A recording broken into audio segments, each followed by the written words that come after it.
Well, welcome to today's episode of Unpacking Truths. I'm excited to have a guest with me. Jessica Zautja is here. One of the questions that comes up oftentimes as a pastor and as I'm listening to people is just questions around emotional health, mental health, and people have just been asking me, what's going on? I seem to be hearing so much more of that. Why is that? And so I thought, let me bring in someone who deals with this day by day and helps to lead an important practice in our community. I'm Pastor Kendall. And I'm Pastor Mo. Welcome to Unpacking Truths, where we dive deep into God's timeless truths for our lives today. Grab your coffee, open your hearts and your minds. Come take this journey with us as we unpack God's truths. And so, Jessica, it's great to have you a part of this episode of Unpacking Truths. So, welcome. Well, thank you. I've been really excited to come and just sit with you and have a good conversation today about such an important topic. It is such an important topic. And so let's dig in. But before we dig into the topic, let's just dig into just a little bit about you. Can you just say sort of what your work is today and sort of the practice that you have in this community? Absolutely. So you don't want to hear about like walks on the beach or my special. No. We want to hear about what you do that relate to mental health and that. I've been a social worker, clinical social worker for about 20 years. I am a co-owner of BZA Behavioral Health, which is a local practice. We have 3 locations here in the northwest suburbs of Chicago. We're actually the second largest behavioral health practice in the northwest suburbs of Chicago, outside of Chicago proper. Way to go. It grew, I think really relevant to this topic. It grew very, quickly and unexpectedly, I think partly because of the topic you're bringing up today. The need is just very, very, there's just a huge need right now in so many communities to get high quality mental health care. So, prior to that, I worked in community mental health here in McHenry County at the largest community mental health center till about 2012, when unfortunately due to budget restraints, that agency had to very suddenly close its doors. And so I partnered up with a longtime friend of mine, Jeff Bondora, who was a friend from graduate school, and we co-founded BZA, and it was just the two of us. We had grand aspirations to provide something that was pretty comprehensive and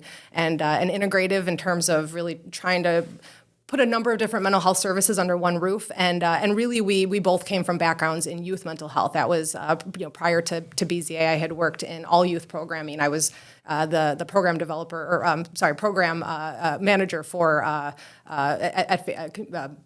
Family Service and Community Mental Health prior to that, and so.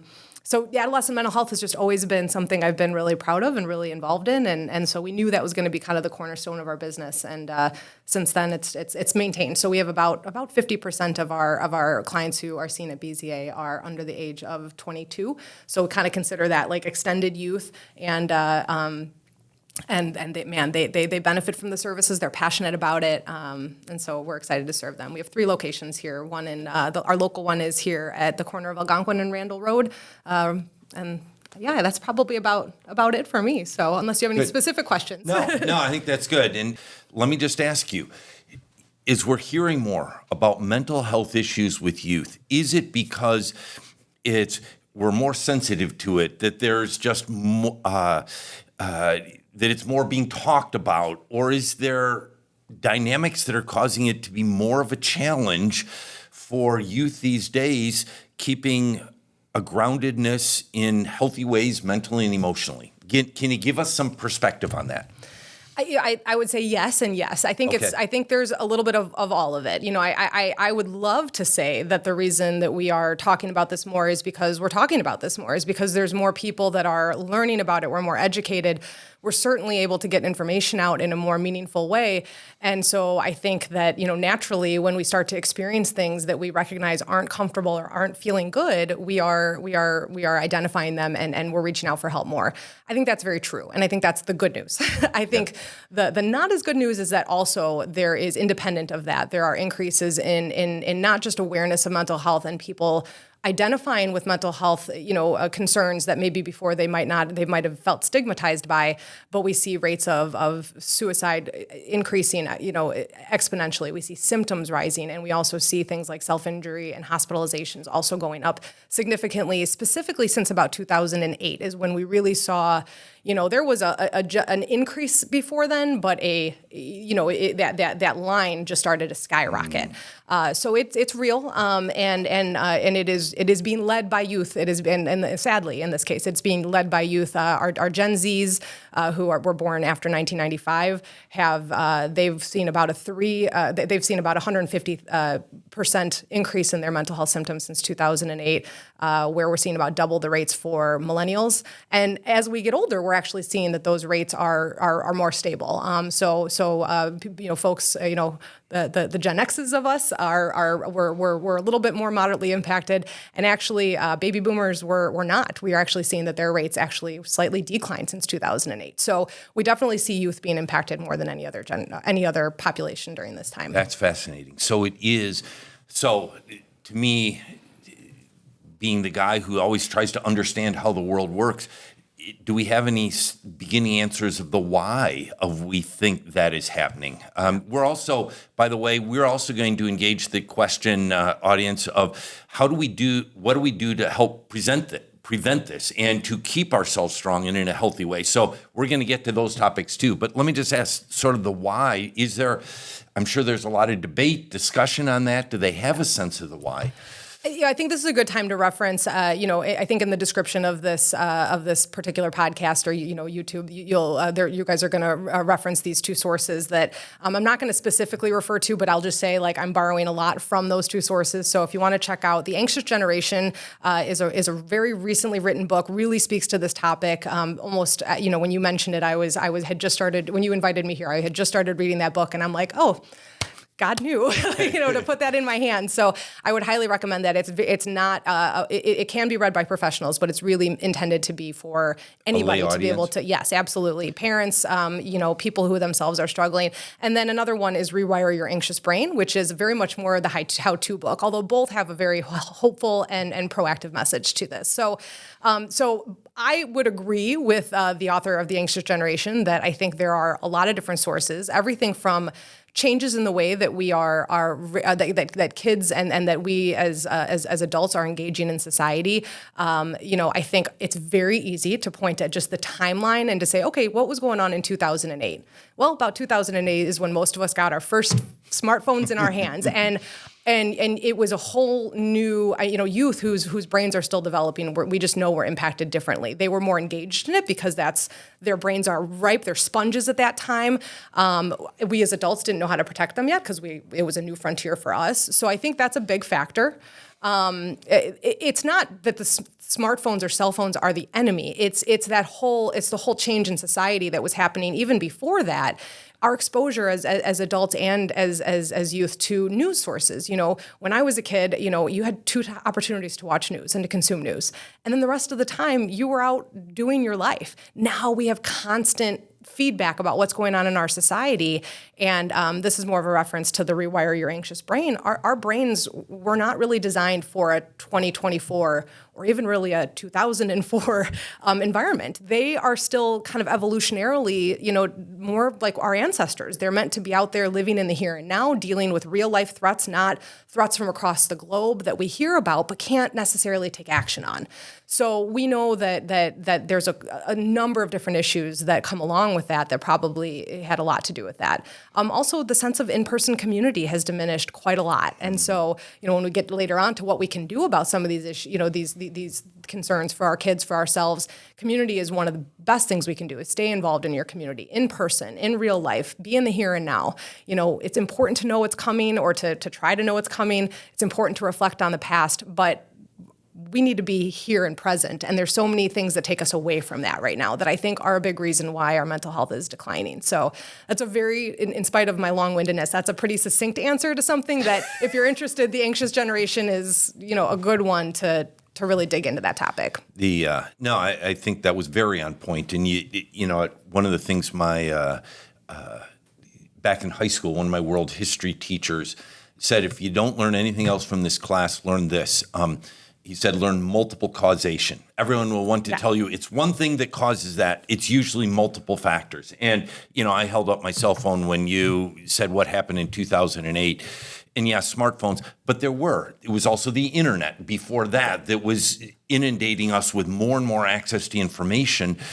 but are we able to process that? And how do we filter that out? And as well as you said, a declining sense of connection and community in people, that it is probably multiple causes. It's not just one evil thing. It's just factors of of our environment changing, and we're not able to adjust quick enough. We're meant to struggle. Like, humans are meant to struggle. We're meant to take on challenges. We're meant to be uncomfortable.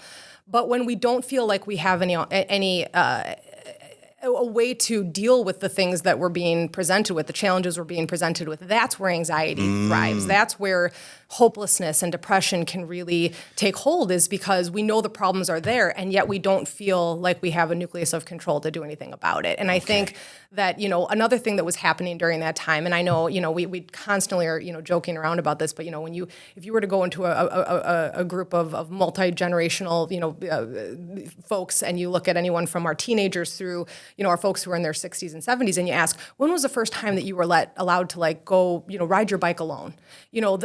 That age range has consistently ticked up, to the point where, I have a daughter who's going to be 13, and she's got friends whose parents are very, cautious about even letting their kids walk down the block unattended. Yet we live in a safer place today for kids and adolescents. It is safer across almost every measure, other than online. That's about the one place that they face more threats. There, child kidnappings and abductions are down. Pedestrian accidents are down. We live in a relatively safe society, and yet, we've taken down merry-go-rounds and things on playgrounds that are potential threats. Our kids don't have that sense either of autonomy, and it's not about that. Facing problems is something we can do, but are they prepared? Do they feel like they can handle it? And if they don't feel like they can handle walking down the street to their friend's house without, a threat happening, how are they going to feel all of a sudden like they're in high school or college or even to adulthood and handle the bigger threats? So I think, like I said, it's not just the devices. That was happening far before, the smartphone, that took hold, where we started to see a fear-based change in parenting that said that parents have to protect kids at all costs. And I think that was not probably to the benefit of our mental health. So in some ways, and again, this is a conversation where I'm learning, but I'm also bringing my experience of observing just in my role. And as a parent? Well, and as a parent, exactly, with 3 20-somethings, who by the grace of God have gotten them healthy to past a 20th birthday, which is by the grace of God. But that sense of, and I guess I also want to say, to those listening, to those watching, there is nothing in this where we are trying to judge anyone for doing this or that or the other thing. We're trying to learn together. Yeah. And this all hit us all real quickly, and we're all still trying to catch up. Yeah. But, when you say fear-based parenting, some of that is what I think in the other way that it's framed is sometimes the helicopter parenting, where you're just always monitoring, always managing, always protecting, but sometimes that doesn't. Is the danger there that you're not allowing, you referred to the autonomy of the young person to figure out who they are or to explore their environment, or what is it about that fear-based or that helicopter, and is that a correct? Very correct term to use. And I love that you said it's not about judgment, because, I have a child who struggles with anxiety. I know that there have been times where I have, fear-based parented her, because we have anxiety as parents. We desperately want to give our children everything, and yet there's nothing worse we could do than to not let them struggle. They need to struggle because they need to learn that they can struggle and get through hard things. And so whether it's our well-intended, going in and trying to fight a battle for them, or protecting them by not allowing them to do things that seem a little bit risky, they all come from a really good place in us. And on the surface, it is protective. But what we're now learning, and to that point, it's taken a decade or two to look back and say, okay, now we can see that this is not. It's protecting that maybe they're not getting as many broken arms at the park, or that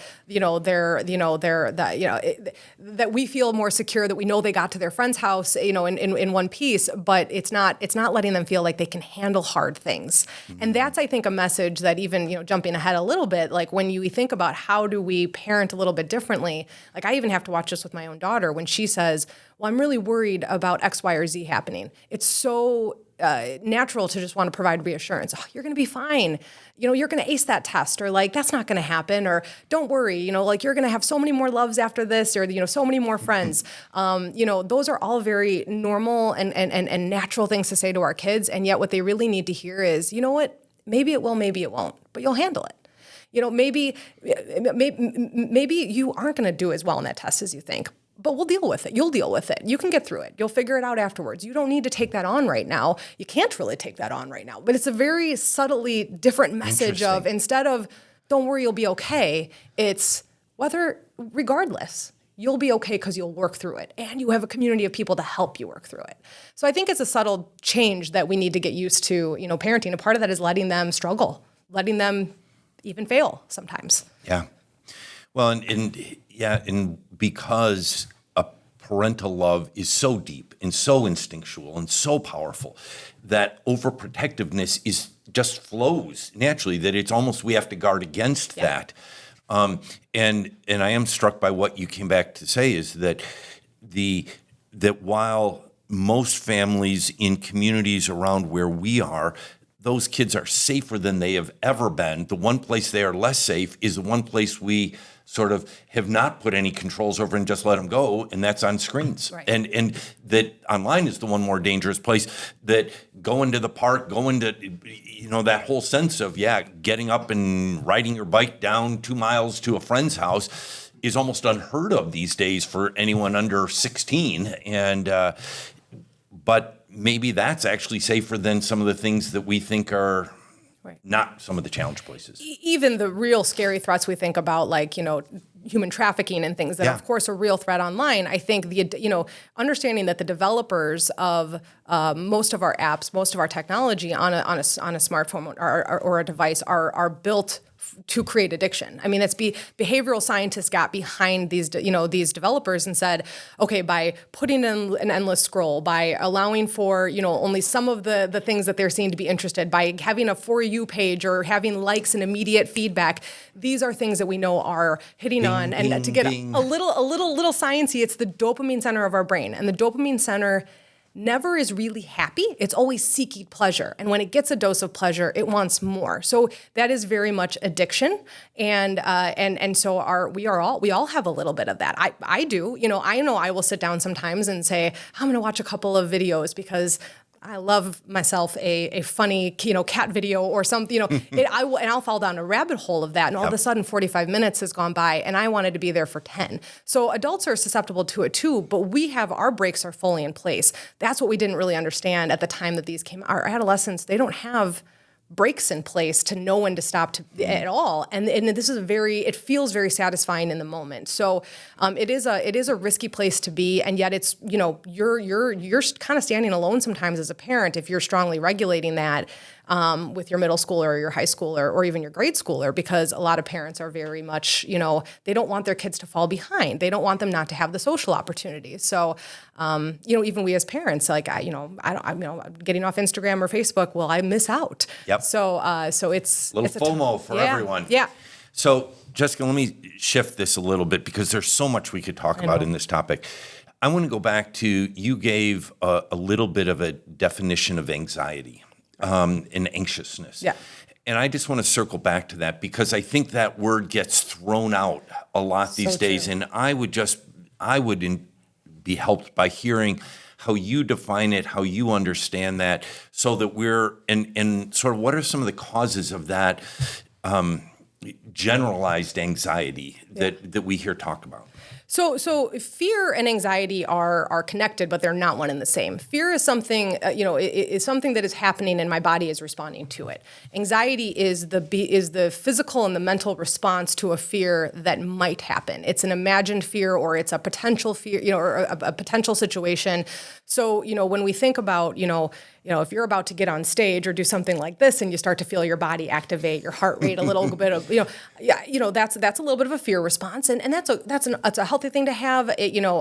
When our anxiety system takes over, it's pummeling us with a lot of imagery and the what ifs. And the problem is our brain can take on an insurmountable number of what ifs and go through all of them, and then we kind of become paralyzed. So the clinical definition of anxiety is twofold. It's a set of symptoms that usually involves both physical symptoms, basically your body activating. So these things would be really helpful if you were running away from a rival tribe or a woolly mammoth or fighting against something. Your heart rate increasing, your perspiration coming up, your stomach trying to empty its contents so it can preserve and send energy to where it needs to, would all be really helpful when we are sitting and having a feeling like panic because of something that might happen. I might walk into a social situation and screw up. That our kids might go and fail a test that day. That then gives us those symptoms prematurely. And then it also affects our brains. Our brains, we have racing thoughts, very fast thoughts that, again, bring on all of these, worst case scenarios. And it can be incredibly physically uncomfortable. And it can induce a sense of like paralysis, honestly. So the common symptoms that come out of that will often be, or functionally we'll start to avoid situations that make us uncomfortable, whether that's a social situation or, if you have a phobia, a spider phobia, you'll do everything you can to avoid interacting with a spider, even though there's almost no way to do that. And then you become kind of hyperfixated on that. Or sometimes it can also be things like obsessive and compulsive cycles that you can obsessively think about something and do things kind of compulsively to set that off. So that's kind of a general definition of anxiety. There's a lot of different diagnoses that fall under that. And then depression is kind of the opposite of that. If you think of anxiety as a heightened emotion, depression is kind of a slowed emotional response, and we're struggling to kind of activate our systems or feel good and feel like we can really get ourselves going. Okay. Well, Jessica, I just got the little signal here that we're coming toward the end. I know, exactly. But so I'm going to shift it again because this has been so important, but we've been diagnosing some of the challenges, the whys behind it. Let's talk about some of the positives. What are some of the things that we can do as people, as adults, as parents, whatever, to help, if not fully inoculate ourselves, build up a strong foundation to withstand some of these new challenges that are coming at us as a society?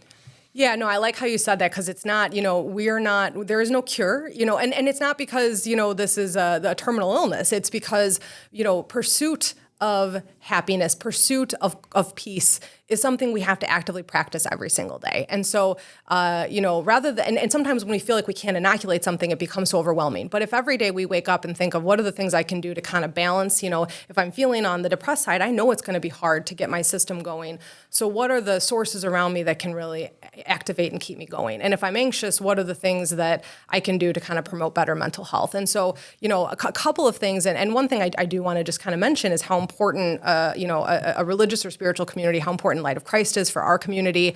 When we think about the places and the activities that are really going to promote mental health, we want places that are going to give us a sense of connection, a sense of purpose, a sense of altruism, of that I'm doing something for the greater good, of knowing that there is a common belief system. These are things that, across all religions, we see that it's a resilience factor, is to be involved in your community, whatever community means. So I'm very proud of being part of Light of Christ, that there's such a strong community here. There's so much, you guys do so much for the mental health community, the eye care, the whole program that you guys have here is a wonderful way of also kind of reaching out and promoting mental health.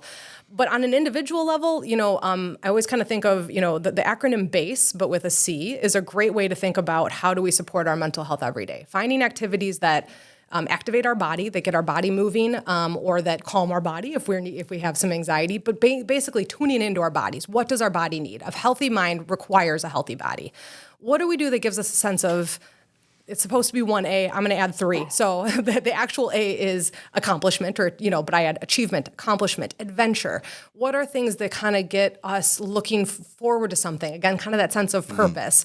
What are activities that and things that we do that make us feel connected to God, connected to nature, connected to our family, connected to our inner selves? Meditation can be a good source of connection. And then what do we do for enjoyment? Kind of going back to the phones, a lot of times when we're scrolling, we're numbing. We're not, maybe there's a little bit of enjoyment, but it's more that we're getting through that moment instead of really engaging enjoyably in a moment. So really stepping back and finding those enjoyable activities. So I would say the combination of that, and plus, good taking care of your sleep. If you're a parent, it's never too late to have good conversations with your kids, not just about this is, you're not allowed to have your phone because you violated this or you did this wrong. I had a conversation with my daughter about why, while she's under my roof, she will never have a phone in her bedroom after dark, like after it's nighttime. Like it's not going to be anything I ever take away, because I believe it's just and she knows why, that there's a reason. I'm protecting your sleep, I'm protecting your peace. So have conversations, be slow to give those incremental steps into the adult world of social media and technology, and give our kids and ourselves a chance to play, a chance to adventure, a chance to be autonomous. I said it earlier, but communicating instead of it'll be okay, regardless, we'll get through it. You'll handle it.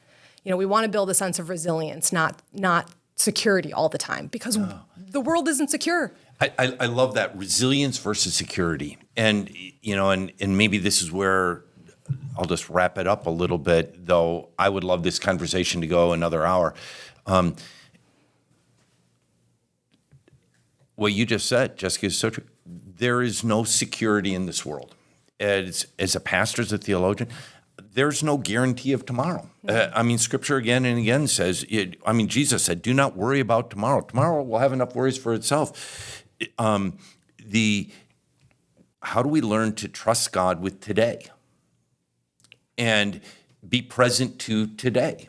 And the gifts that God gives us, the challenges that are in front of us that we're going to have to figure out and solve, that are going to then lead us to a sense of achievement, but also the enjoyment of that and the enjoyment of other things. That it is a world where prayer, going to God and surrendering our future, when we try to think we can control our future, we can't. That's, to me, part of the power of faith, is we get to turn over and say, God, I'm trusting my future to you, and you've given me today. So what do I do with today? Yeah. And when I can entrust that to God in the future, I don't have to get caught up in the anxious and worries. I have to do some planning for that, but I don't have to get overwhelmed in the worry. Right. And it is, and just so many scriptures are coming to mind. Maybe we'll put some underneath that, but this is such an important topic, and so many of us wrestle with this in different ways, ourselves or people in our families. And so thanks for what you've shared here. We may have to come back to this topic again, Jessica. We may have to revisit this, but thanks for taking the time. Go again and check out those resources below in the description. Thanks for lifting those up. Thanks for being a part of this, and thanks for listening in, and we'll catch you next time on unpackingtruths.com. Next time on Unpacking Truths. And the Holy Spirit's worked in a whole lot of different ways. 100%. And I think that's why I have such a heart for either the unchurched or the people who don't feel they belong in church. Because I'm like, no. We all belong here. And you don't have to. Of course, we all want to change and be our best selves for Christ. But I'm still Jewish. You know what I mean? And so that has been refreshing to feel like I don't have to give up that piece of myself. I don't feel that God is calling me to give up that piece of myself. If anything, it makes my experience even richer. And even with working with the PATH students, I've been able to bring up things to them like anti-Semitism. My favorite subject, my wildly twisted relationship with Martin Luther. Yep. Well, we wanted to go there. I was going to say, today. You've heard a lot about that one. Yeah. Thanks for joining us on this episode of Unpacking Truths. If anything that we discussed sparked any ideas or you have any questions, we would love for you to go to unpackingtruths.com, or you can also email us at unpackingtruths@locchurch.com. And don't forget to like, share, or subscribe to the podcast, because you doing that allows other people to connect to this content and grow with God as well. Until next time, we hope you know that you are loved.